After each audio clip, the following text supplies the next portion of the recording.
வணக்கம். நான் உங்கள் அன்பான சயின்டிஃபிக் வேதிக் அஸ்ட்ராலஜர் அஸ்ட்ரோரஞ்சி பேசுகிறேன். நல்லது நினைப்போம், நல்லதே நடக்கும். தொடர்ந்து நம்மளுடைய சேனலில் வரக்கூடிய வீடியோஸ்லாம் பார்த்துட்டு இருப்பீங்க நம்புகிறேன்.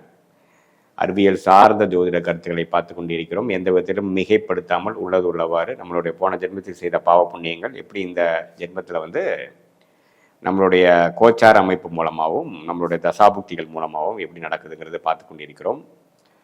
அந்த வகையில் இந்த வீடியோவில் ஜூலை மாதம் 2025 தனுசு ராசிக்காரர்களுக்கு எத்தகைய ஒரு மாதமாக பலாபலன்கள் நிறைந்த ஒரு காலகட்டமாக இருக்க போகுதுன்னு பார்க்க போகிறோம். அதுக்கு முன்னாடி சேனலுக்கு ஃபஸ்ட் டைம் வரவங்க மறக்காமல் சப்ஸ்கிரைப் பண்ணுங்கள். ஸோ தொடர்ந்து நம்மளோட வீடியோஸ்லாம் உங்களை அடையும்.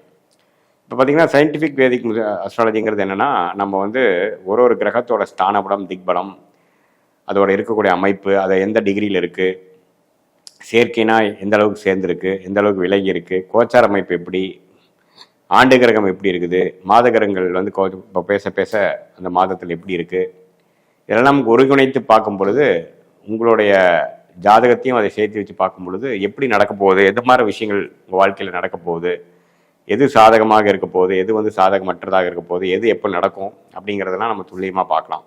அந்த அமைப்பில் பார்த்தீங்கன்னா உங்களுடைய ராசி அதிபதி ஆகிய தனுசு ராசியே 7ஆம் இடத்துல போய் உங்கள் ராசியவே பார்க்குறார். அது ஒரு அருமையான அமைப்பு. மே மாதமே உங்களுக்கு குரு பயிற்சி நடந்து விட்டது, ராகு கேது பயிற்சியும் நடந்து விட்டது, சனி பயிற்சியும் மார்ச் கடைசியில் நடந்து விட்டது.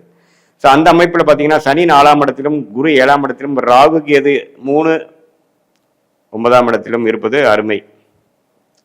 ஸோ இந்த அமைப்பு எப்படின்னா வேலை தொழில் விஷயத்தில் நிறைய மாற்றங்கள். ஏன்னா சனியே 4ஆம் இடத்துக்கு 10ஆம் இடத்தை பார்க்கும் பொழுது வேலையில் இதுவரை கொஞ்சம் அப்படியே சுணக்கமாக போயிட்டு இருந்ததெல்லாம் கொஞ்சம் விறுவிறுப்பாக நடக்கும். இடம், கட்டிடம், வீடு, தாயார், வாகனம், அது மாதிரி விஷயத்தில் சில ஆக்டிவிட்டீஸ் நடக்கும். ராசியே குரு பார்க்கறதுனால சில திருமண தடைகள் நீங்கி குரு பலன் கிடைக்குது. நம்ம நாளாக கல்யாணம் ஆகாமல் இருக்கிறவங்களுக்கு கல்யாணம் நடக்குது. காதல் கை கூடுகிறது. புதிய பங்குதாரர்கள் உங்களோட தொழிலுக்கு கிடைக்கிறாரு.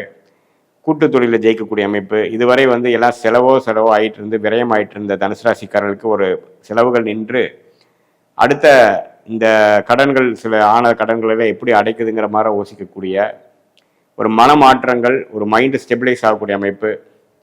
நம்ம இந்த ஒரு வருஷமாக என்ன போச்சு, என்ன தப்பு பண்ணணும், எதில் இந்த பிரச்சனையிலேருந்து எப்படி ஜெயிக்கலாம், இன்னுமே வாழ்க்கையை எப்படி மேம்படுத்தலாம், செலவுகளை குறைத்து வருமானத்தை எப்படி பெருக்கி நம்ம வாழ்க்கையில் வளமாக வரலாங்கிற மாதிரி பல ஒரு கிளாரிட்டி, மெச்சூரிட்டி கொடுக்கக்கூடிய ஒரு அருமையான குரு பார்வை தனுசு ராசிக்கு வரும் பொழுது வாழ்க்கை மேம்படக்கூடிய எல்லா வேலைகளும், ஆக்டிவிட்டியும் நம்ம செய்வோம். மூலமாக யோசிப்போம். நம்ம திங்கிங் பேட்டர்னே மாறினிருச்சுங்கிறது நீங்கள் உணர்வீங்க.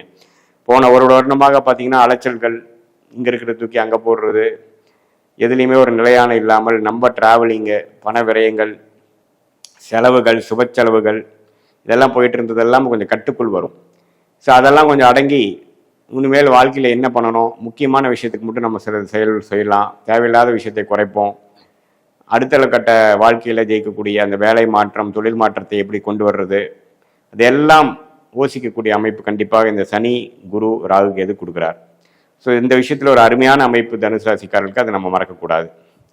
அடுத்தபடியாக பார்த்தீங்கன்னா மாத கிரகம் என்று சொல்லப்படுகிற செவ்வாய் ராஜயோகாதிபதி நன்றாக 9ஆம் இடத்திலே பாகிஸ்தானத்திலே நட்பு வீட்டில் இருக்கிறது. மாதம் முழுவதும் இருக்குது, நல்ல விஷயம். ஸோ அது 4ஆம் பார்வையாக 12ஐ பார்த்து சில இன்வெஸ்ட்மெண்ட்ஸ் ஃபார் பிஸ்னஸ்ஸு அது மாதிரி கொடுக்குறார்.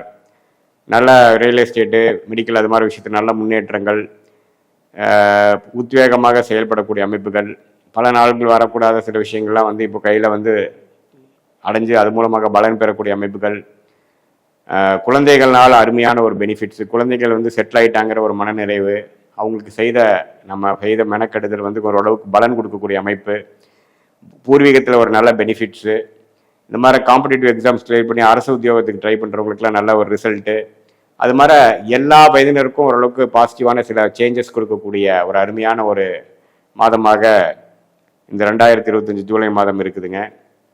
அதே சமயத்தில் பார்க்கும் பொழுது இந்த மாணவர்களுக்கு பார்த்திங்கன்னா புதன் 8ல் மறைஞ்சிருக்கிறது கொஞ்சம் டீப் ரிசர்ச்சில் இருக்கிறவங்களுக்குலாம் கொஞ்சம் உதவும். அதே சமயத்தில் சில ஒரு மாதிரி ஹையர் ஸ்டடீஸு அதெல்லாம் படிக்கிறவங்களுக்கு கொஞ்சம் தள்ளி போய் படிக்கிறது, என்ன படிக்கணுங்கிறதுல ஒரு கிளாரிட்டி, கொஞ்சம் சம்டைம்ஸ் சிலது கொஞ்சம் டபுள் மைண்டடாக அதுக்கப்புறம் ஒரு மாதத்தின் இறுதியில் தான் ஒரு கிளாரிட்டி கிடைக்கக்கூடிய அமைப்பும் சில பேருக்கு கொடுக்குதுங்க. மற்றபடி சுக்கிரன் இருக்கக்கூடிய விஷயங்கள் 6லேயே அதிகமாக இருந்து அதுக்கப்புறம் மாதத்தின் நடுவில் வந்து 7க்கு வரார். ஸோ முதல் 2 வாரம் பார்த்தீங்கன்னா கொஞ்சம் கடன்கள், உடல் உபாதைகள், டிராவலிங் அது மாதிரி விஷயத்தை கொடுத்து கடைசி 2வது ஆஃப் இன்னுமே நான் சொன்ன பலன்கள் இன்னுமே பிரமாதமாக நடக்கக்கூடிய அமைப்புகள் உண்டு. அதே சமயத்தில் சூரியன் 7ஆம் இடத்துல குருவோட சேர்ந்திருக்கிறார். அதுக்கப்புறம் தான் பார்த்தீங்கன்னா குரு 8க்கு வரார், சூரியன் 8க்கு வரார். ஸோ பார்த்தீங்கன்னா முதல் 2 வாரம் வந்து சில இந்த பங்குதாரர்கள், ஃபேமிலி, அரசு அது மாதிரி விஷயத்தில் கொஞ்சம் பாசிட்டிவான விஷயங்கள் வந்து அதுக்கப்புறம் பார்த்தீங்கன்னா கொஞ்சம் ட்ராவலிங்கு, கொஞ்சம் வருமானங்கள், அன்ஏர்ன்ட் இன்கம், முதல் செய்த சில முதலீடுகளில் லாபம் வர்றது, ஷேர் மார்க்கெட் அது மாதிரி சில பெனிஃபிட்ஸ் கொடுக்கக்கூடிய அமைப்புகள் உண்டு. ஸோ மாணவர்களாக இருந்தாலும் சரி, இல்லத்தரசிகளாக இருந்தாலும் சரி, நடுத்தர வயதினராக இருந்து வேலைக்கு போகிறவங்களாக இருந்தாலும் சரி, உத்தியோகத்தில் இருக்கிறவங்க, தொழில் அமைப்பில் இருக்கிறவங்க, இன்வெஸ்டர்ஸாக இருக்கிறவங்க, அதே சமயத்தில் தரகர் ஒப்பந்த முறையில் கமிஷன் பேசிஸில் பண்ணுறவங்க, காசு போட்டு மேனுஃபேக்சரிங்கில் பண்ணுறவங்க, அதே சமயத்தில் சீனியர் சிட்டிசனாக இருந்து ரிட்டையர் ஆகலாங்கிற ஒரு அமைப்பில் இருக்கிறவங்களுக்கு எல்லாமே பார்த்திங்கன்னா ஒரு நல்ல மாற்றத்தையும் ஒரு வாழ்க்கையில் ஒரு பாசிட்டிவான சேஞ்சஸ்ஸு, கொஞ்சம் சில விஷயங்கள் கடந்த 1 வருடமாக நம்ம ட்ரை பண்ணிட்டு இருந்த விஷயம்லாம் கொஞ்சம் கடகடன்னு முடிஞ்சு மன நிறைவை கொடுக்கக்கூடிய அமைப்புக்கு மாற ஒரு சில அமைப்புகள் வந்து ஓப்பன் அப் ஆக தான் செய்கிறது. ஏன்னா இதில் ஆண்டு கிரகத்தின் அமைப்பு பார்த்திங்கன்னா அப்படி இருந்து அதே சமயத்தில் மாத கிரகத்தின் அமைப்பும் கொஞ்சம் பாசிட்டிவாக இருக்கிறதுனால போன 1 வருடமாக சில விஷயங்கள் செய்ய முடியாத விஷயங்கள் இந்த தடவை டக்குன்னு நம்ம முயற்சி எடுத்தோம்னா ஜெயிச்சிடலாம். அதனால் இந்த டைமை நல்லா யூஸ் பண்ணிக்கணும். முயற்சி திருவினையாக்குங்கிறது நீங்கள் கண்டிப்பாக மறக்கக்கூடாது. இது வந்து ஒரு பொதுவான பலன்களை தவிர உங்களுடைய ஜென்ம ஜாதகத்தில் எப்படி தசாபுக்திகள் போய் கொண்டு இருக்கிறது, அதில் நீங்கள் எந்த லக்னத்தில் பிறந்தீங்க, உங்கள் லக்னாதிபதி எப்படி இருக்குது, உங்கள் லக்னத்துக்கு எந்த கிரகங்கள் வந்து இப்போ தசையாக நடக்குதோ அது உங்களுக்கு ராஜயோகத்தை கொடுக்கக்கூடியவரா, உங்கள் லக்னத்துக்கு நண்பரா, தசா புக்திகள் எப்படி போயிட்டுருக்கு, புக்திநாதன் எப்படி இருக்குது கோச்சாரத்தில், இப்போ நம்ம பேசின சனிப்பயிற்சி, குரு பயிற்சி இது மாதிரி விஷயங்களை வந்து அது பாசிட்டிவாக இருக்கா, உங்கள் தசா புக்திகளும் இந்த கோச்சார அமைப்பும் 2 பேரும் மிக்ஸ் பண்ணி நம்ம பார்க்கும் பொழுது உண்மையிலே அடுத்த வரக்கூடிய ஷார்ட் டேர்ம் என்ன, லாங் டேர்ம் என்ன, நீங்கள் எந்த மாதிரி முடிவுகள் எப்போ எடுக்கணும், சில விஷயங்கள் எப்போ நடக்கும் அப்படிங்கிற உங்கள் மனதில் இருக்கக்கூடிய பல டவுட்ஸ் அண்ட் சந்தேகங்களை வந்து நம்ம வந்து இந்திய வேத ஜோதிடர் மூலமாக அந்த காலகட்டங்களை பார்த்து எந்த நேரத்தில் எது நடக்குங்கிற மாதிரி மென்டலி ப்ரிப்பேர் பண்ணி பாஸ்ட் எப்படி இருந்தது, ப்ரெசென்ட் எப்படி இருக்குது, இப்போ லாங் டேர்ம் ஃபியூச்சர் எப்படி இருக்குது, ஷார்ட் டேர்ம் ஃபியூச்சர் எப்படி இருக்குங்கிறதெல்லாம் நம்ம பார்த்துக்கலாம். இது இப்போ நம்ம பேசுனது பார்த்திங்கன்னா ஒரு பொதுவான பலன் தான். இதில் நீங்கள் சொன்ன பலன்கள் இன்னும் கொஞ்சம் தூக்கலாக, இன்னும் கொஞ்சம் ஃபேவரபிளாக, இன்னும் கொஞ்சம் சாதகமாக பார்க்கணுன்னா உங்களுக்கு அருமையான தசாபுக்திகள் நடந்திருக்கணும். அது என்ன தசை இருக்குன்னு பார்க்கணும். அதே சமயத்தில் சொன்ன பலன்கள் கொஞ்சம் குறைமாயின் அது வந்து உங்கள் தசாபுக்திகள் குறைவான தசாபுக்திகளாக காரணமாக இருக்கலாம். ஸோ இதுதான் வந்து கோச்சார் அமைப்பும் தசாபுக்தி அமைப்பும் ஒருங்கிணைத்து நம்ம பார்க்கும் பொழுது இன்னுமே துல்லியமான பலன்கள் எடுத்து வாழ்க்கையில் நம்ம செய்யக்கூடிய ஆக்டிவிட்டீஸ் அண்ட் முயற்சிகள்லாம் வந்து நம்மளுடைய கர்ம பலனுக்கு நிகராக நம்ம அலைன் பண்ணிட்டு நம்ம பிராப்தம் என்னவோ அதுக்கு தகுந்த மாதிரி நம்ம செயல்பாடுகளை செய்யும் பொழுது வாழ்க்கையில் பொருள் விரயங்கள், சமய விரயங்கள் செய்யாமல் வாழ்க்கையில் மேலும் மேலும் வெற்றி பெறலாம் என்பதை நான் சொல்லிக்கிறேன். மீண்டும் மற்றொரு காணொளியில் சந்திப்போம். நன்றி, வணக்கம். கடவுள் அருள் டிவியை பார்த்தமைக்கு நன்றிகள். மேலும் இது போன்ற தகவல்களை தெரிந்து கொள்ள கடவுள் அருள் டிவியை சப்ஸ்கிரைப் செய்யுங்கள். மறக்காமல் பெல் ஐக்கானை கிளிக் செய்யுங்கள்.